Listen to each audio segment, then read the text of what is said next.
Arsenal are closing in on a deal to sign Ezri Konsa as new centre-back from Aston Villa. Agreement done with the player and club-to-club imminent. Could be closed any moment. It's very close. Ezri Konsa is set to become an Arsenal defender very soon. Can cover right back and centre-back position, so definitely one to watch.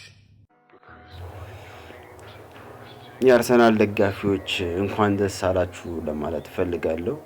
እንደሰማችሁት ፋብሪዚዮ ሮማኖ በኦፊሻል የቲክቶክ አካውንት ላይ የተናገረው ነው።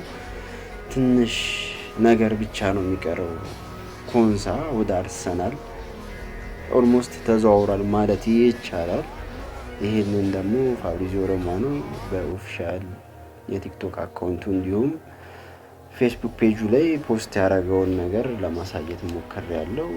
እንግዲህ እንደሚታወቀው አርሰናል የተከላካይ መስመር ክፍሉን ለማጠናከር በተለይም ደግሞ ሳሊባ ካጋጠመው ጉዳት በኋላ ያለውን የተከላካይ መስመር ለማጠናከር እንደፈለገ ይታወቃል።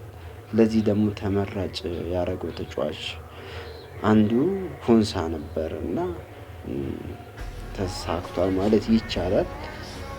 ይህ የአርሰናል የመከላከል ቦታ ላይ ኮንሳ ሳሊባ ከተጎዳ በኋላ ያለው ሞስኩዌራ ነው እንደሚታወቀው እና ይሄ ልጅ ደግሞ ገና ታዳጊ ነው፣ ብስለት ይቀረዋል፣ ልምድ የሚባል ነገር አለና ሙሉ አመቱን ፊት ሆኖ ይቀጥላል ማለት ከባድ ነው እንደሚታወቀው አድማጮቻችን። እዚህ የኮንሳ መዘዋወር በጣም የሚፈለግና አሪፍ ወሳኝ ፊርማ ነው ብዬ አስባለሁ በእኔነት። ሌላኛው እንደምታዩት በስክሪኑ ላይ ሮሜዮ ለዚህ ቦታ የተመረጠ ሌላኛው ተጫዋች ነበርና ቶተንሃም ደግሞ ካለው ከአርሰናል የደርቢነት ስሜትም ይመስላል ይህንን ተጫዋች መልቀቅ አልፈለጉም እና አርቴታ ይህንን ተጫዋች ደግሞ በጥብቅ ነበረ ሲፈልገው የነበረው። ለዚህም ደግሞ ሳይዘዋወር የቀረው አንዱ እጁ ከነበሩ ተጫዋቾች መካከል ሮሚዮ ሆኗል ማለት ነው።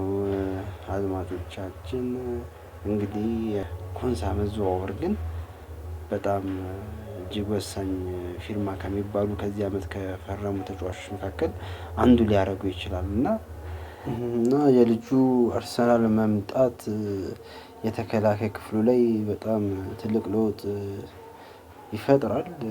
እንደሚታወቀው በመሃል ሜዳው ላይ ሳሊባ እንኳን ሳይጎዳ ያሉት ሁለቱ ናቸው የመሃል ሜዳው ላይ አመቱ ሙሉ ሲጫወቱ የነበሩትና ተጫዋቾቹንም ለማሳረፍ እንዲሁም ከታክቲክ ጋር አንዳንዴ ለውጥ እንኳን መፈጠር ቢፈልግ የተጫዋች በጣም ምርጥ ተከላካይ ነው ማለት እንችላለን።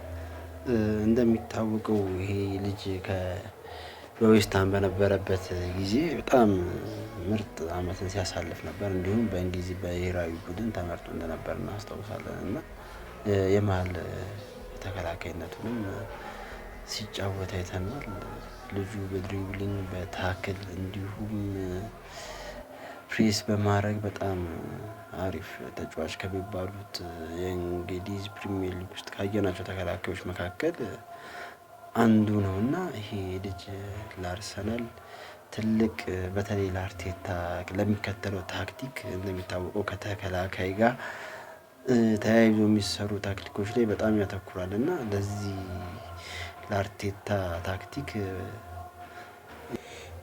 ይሄዳል ማለትም ይመቻል ከሚባሉ ተከላካዮች መካከል አንዱ ነው።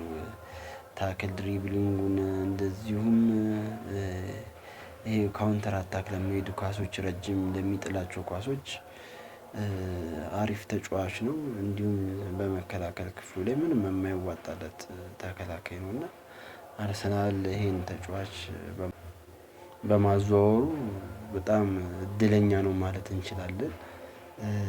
ለሚቀጥለው አመት አርሰናል በጣም አስፈሪ ነው የሚሆነው። ሄር ዊ ጎ ብለናል።